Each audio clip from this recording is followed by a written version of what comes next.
Hello everybody, my name is Pyrac, and in today's video we're back with some more Monster Hunter Rise / Sunbreak. More specifically, some Copium, because some Monster Hunter Wilds open beta has obviously ended once again, and I'm going to go back to playing some more Monster Hunter Rise until it releases, essentially. And today, I'm actually going to talk about something I don't know how many people would have noticed, because I think people were just enjoying the beta themselves. I didn't play Longsword in a video. I did, however, play Longsword in general in Monster Hunter Wilds, and lo and behold, some very, very interesting things happen with it. For one, not really a fan of it initially, but I can see what they went with, and I'm happier that they went with that rather than like this variation where you have to play it a certain way for it to be relatively good. But more impactfully for me, since it is still counter-based, because I've noticed, I went through and played it and I was like, okay, so it's still going to be an extremely counter-heavy weapon again, but it actually has some wiggle room with it. So you get to red, for example, and you actually get new combos off of red that lead to just doing more damage with your regular moveset, which is what I wanted, because having your regular moveset be almost entirely useless in terms of damage, not really the greatest thing. But again, I like skipping over the point of why I didn't play it and why I'm not going to end up playing it until the full release. Me not being able to change my controls on a weapon that is so, like, it's a weapon you have to be so mechanically perfect, and all of the buttons are not changeable. So I can't go back to the buttons that I use. And I know a lot of people were saying to just change the control scheme. You can't. I went through and tried to change it like 8 different times. You can't change the controls for this controller for whatever reason. Maybe there's a bug with Steam. Maybe there's just, it's not like properly in the open beta. My guess is it's just not properly open in the open beta.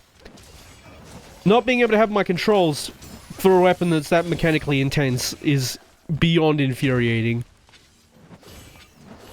Like, the only button that is correct is R2. That is literally the only button that is actually in the right spot when I was playing Longsword, and it was misery. You can't change the control scheme of it either, because some people did mention changing the control scheme as well. That just changes what it shows at the top right. It doesn't actually change any of the buttons. That's beyond useless. But yeah, I played Longsword. I think they went a really good direction with it, with having your red mode just give you a better moveset, as well as like what it still is, which is just counter spam and foresight spam and Helmbreaker spam, which I am glad Helmbreaker feels a lot better to use, but it's even easier to use than ever, because you just do it. You can even cancel it if you're going to miss.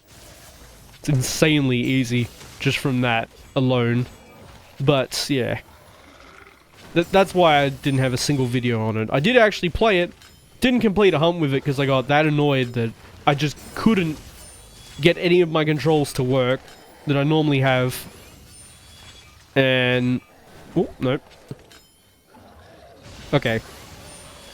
But yeah, just beyond infuriating to try and play it with how it is in the beta. Specifically for me.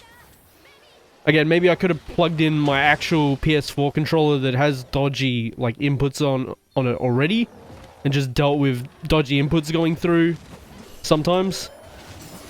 But I think that would have been even more infuriating. I'd rather just wait for the full release, and hopefully they have some way where Steam actually lets you change the controls. I was way too early, but it works.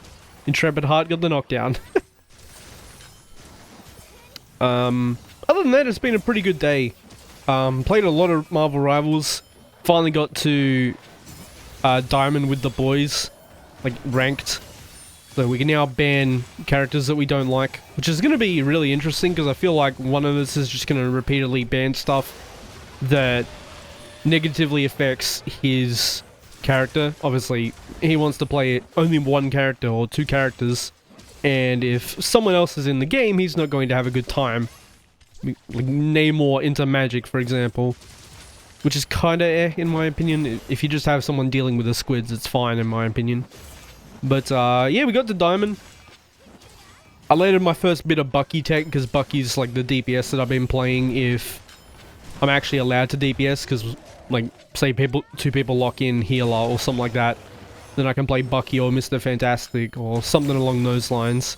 Landed my first bit of Bucky tech today, which for those that don't know, with Bucky, if you do your grapple hook into them, I should have serened that.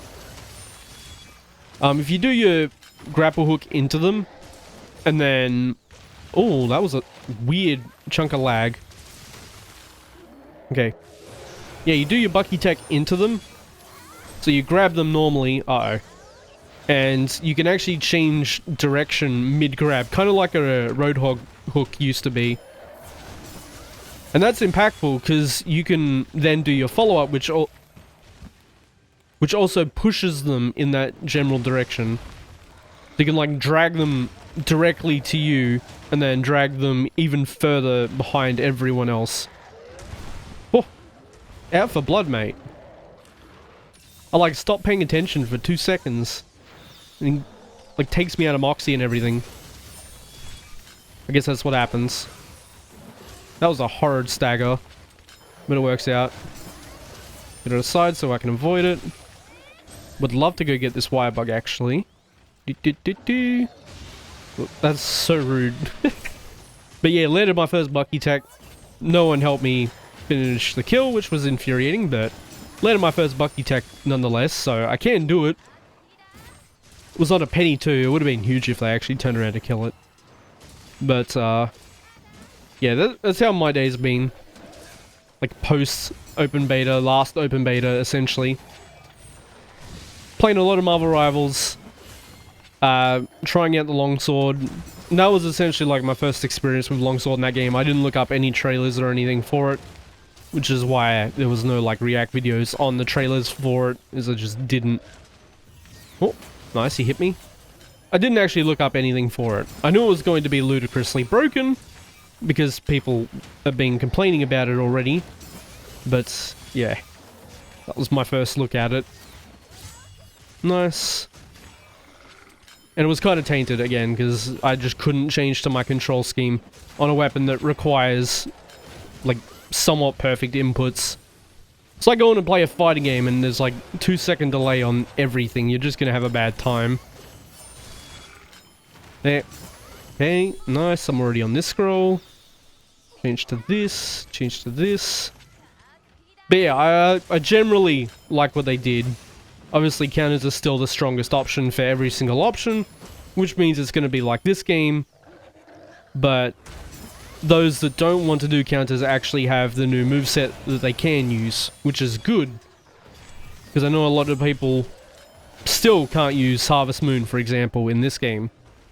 So they're just never going to have a decent, like, time to kill on something just because they don't use a part of the kit that you're supposed to use with everything else. That was a horrible timed Rajang. I almost caught it there too. That was very close. But as always, here was the build. It's just a very standard Serene Slash with Harvest Moon build using a raw longsword with attack boost 3, element exploit 1 with 3 2-slots. And here are the skills and decorations, of course. All the green numbers are from decorations. If you wanted to screenshot there, and there you can. And I guess that was just yapping more about both the Monster Hunter Wilds open beta, specifically with the longsword, as well as how my Rivals journey is going. As always, thank you all so much for watching, and I hope to see you in the next one.